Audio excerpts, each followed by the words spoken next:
সে ইচ্ছা করে এই শিশুদেরকে হত্যা করেছে, যা কিছু করে সব নিজের স্বার্থে। এই লোকটা এত ভয়ঙ্কর এটা আমি আগে কল্পনা করিনি। আপনি দেখেন, সে গ্রামীণ ব্যাংকের যে স্বাস্থ্য উপদেষ্টা বানিয়েছিল, সে কিন্তু টাকা করি এটা বলে নাই, সেটা লিখেছে।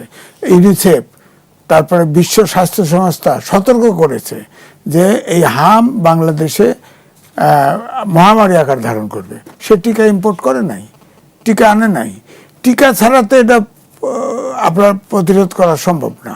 আপনি ধরেন এখন শিশুদের যে হাম হচ্ছে, আপনি দেখেন আইসিইউ কখন যায় একটা বাচ্চা, যখন আপনার তার শ্বাস প্রশ্বাসের শেষ সময় আইসিইউতে খুব কম শিশু ফেরে।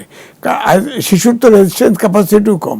সুতরাং আমার কথা হলো একমাত্র টিকা। এখন এই সরকার ধরেন 1.5 কোটির উপরে টিকা এনেছে, টিকা দেওয়া শুরু করছে, তারা আশ্বস্ত করতেছে অন্তত পক্ষে 5 বছরের বয়সের নিচে 95% শিশুকে এই টিকা দিতে হবে হামের, নাহলে এটা প্রতিরোধ করা যাবে না।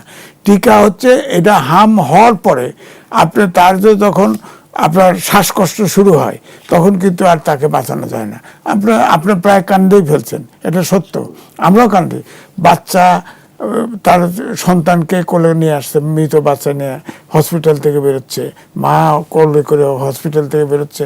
এটা প্রাতিষ্ঠানিক হত্যাকাণ্ড নয়? তাকে তো অ্যালার্ট করা হয়েছে, বাংলাদেশ করে নাই।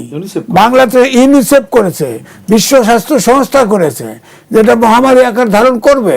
তখন যদি হামের টিকা ইম্পোর্ট করতো এবং দ্রুত এই শিশুদেরকে দিত, তাহলে তো এইভাবে মহামারী হয় না।